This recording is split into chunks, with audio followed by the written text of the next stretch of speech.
Hello YouTube, welcome to Beauty in the Empty Nest. I'm so excited to be here today. First of all, I'm going to talk about one of my 3 foundations that hit Holy Grail status. Again, for me, a more mature woman who fights with skin that has seen age and wrinkles, and you can fill in the rest there too.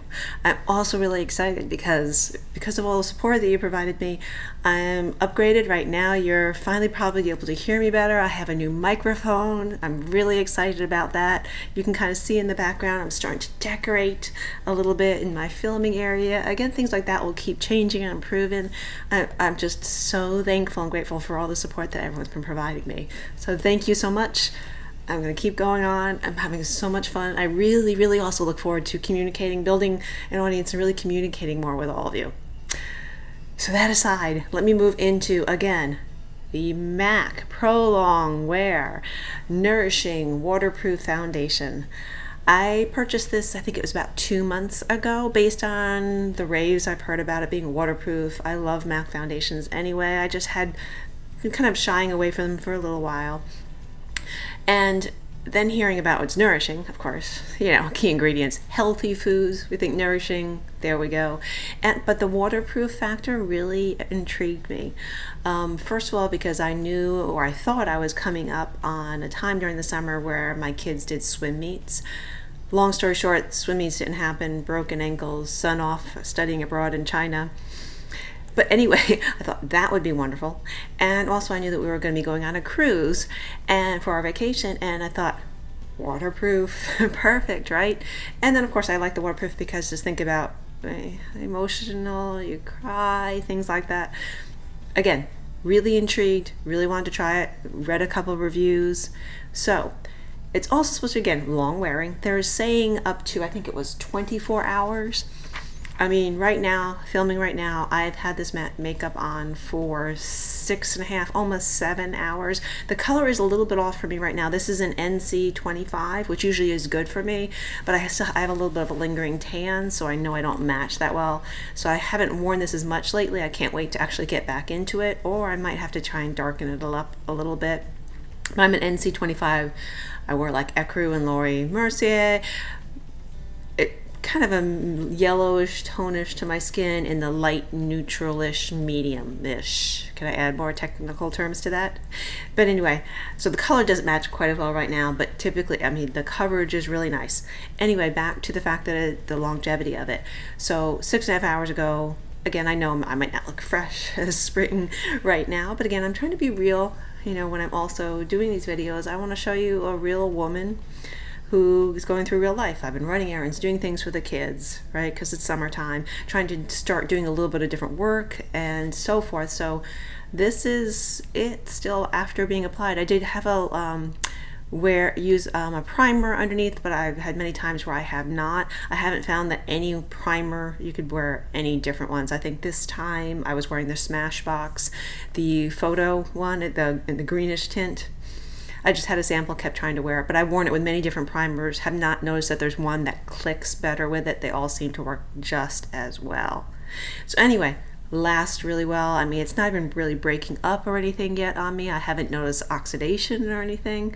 It just goes on and stays on very nice.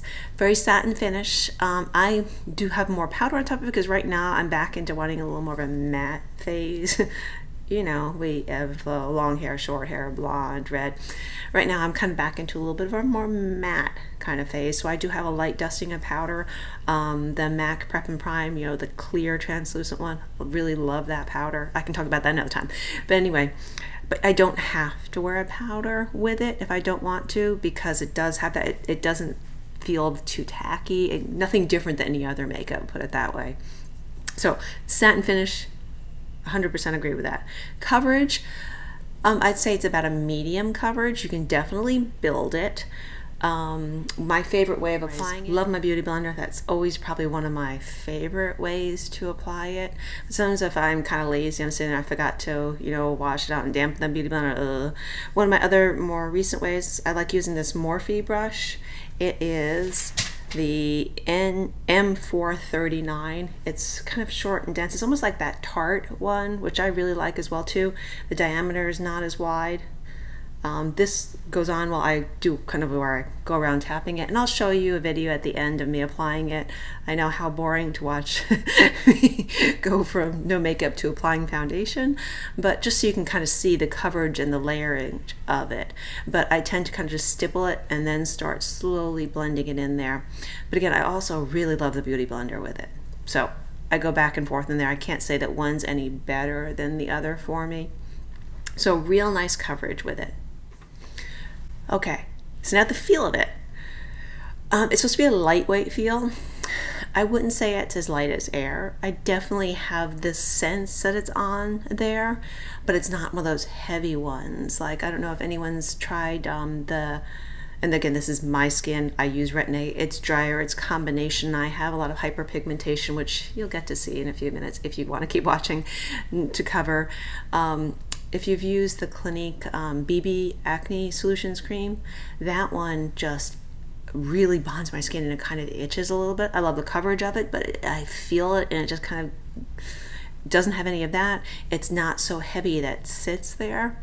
So I'd say you can lightly feel it, but it's not one of those things that's annoying. I'm not like, oh, I gotta go wash this off. You know, one of those favorite things. Favorite times of the day, putting makeup on in the morning and then washing it off. Who would have thought? So anyway, it's definitely, you can feel it very lightly, not light as air, but it's not one of those ones where you're like scratching it and ready to take it off as soon as possible. So I love the feel of it. Okay, so let's take a look at the actual container. It is a squeeze tube. So we have, oh, it's probably gonna be dirty when I squeeze tube, and it squeezes out. Let me show you kind of so you can see kind of the consistency of it. Now I use more than this. You'll see in the video. I'm not gonna say this dot takes care of my whole skin. That's not true. So you can see, not very watery, but certainly not thick like the Tarte Amazonian Clay foundation, which another one I really love. However, if I have dry patches, it sticks them too much. Another thing, this does not seem to stick to any kind of dry patches or settle into lines any more than any other foundation would or coverage. So again, watch me blend it out. Real nice feeling. Very typical, nothing extraordinary here, but certainly blends very nicely, right? So again, I'd say medium coverage that you could potentially build to full. I still like to tend to go to more of the medium and then use concealer if I choose to use it. However, I do like enough of a coverage that, like I said, all my hyperpigmentation isn't showing through too much, at least unless I decide to be natural and let it show through. So again, advantages to this: it's nice, it's easy, great for travel. I don't feel like I would have to take a small portion of this. Sometimes when I travel, I squeeze out because it's nice and convenient.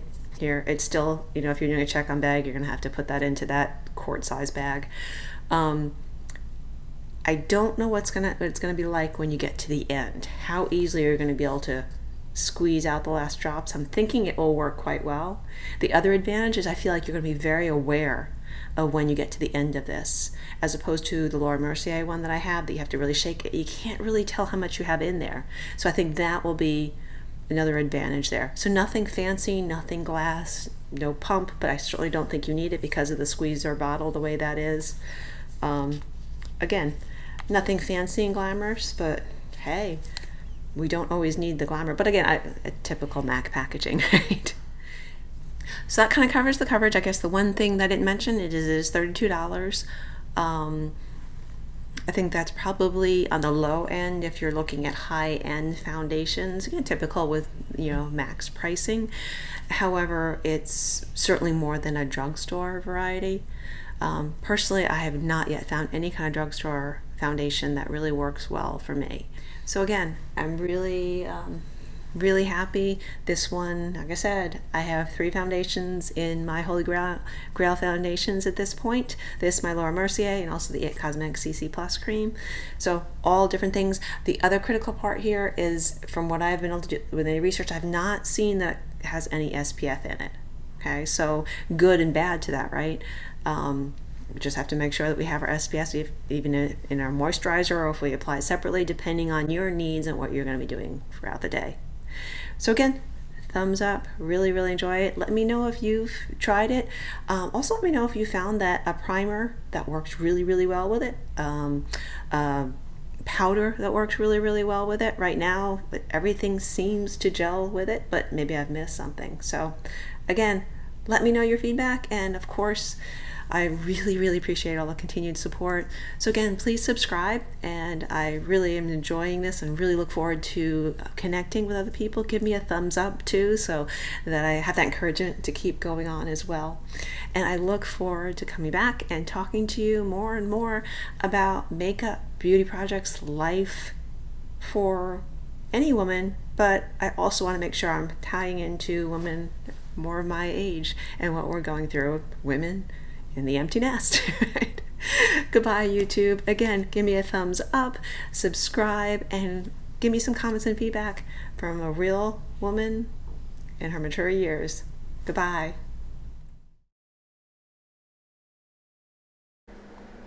Okay, here I am. My face is already well moisturized and primed. I use that Smashbox Photo Color Correcting. You can see me stippling on the foundation with the Morphe brush I talked about before. I'm just going for just kind of a light layer. Now I'm kind of just blending it in along. So again, this time I'm just going for that light layer. So you can see the kind of coverage there. I also realize I'm filming upward. Probably need to change that. And again, one light layer. Okay, there we are. Now I'm going to speed forward because you probably don't really want to see the rest here, but we'll go through the motions so you can see the concealer. I'll have all these listed down below. It's the Urban Decay. Here comes my beauty blender. Can't put makeup on without that at some point. Okay, I guess I skipped over my contour and blush. And here's the final product outside the natural light. I hope that you've enjoyed this.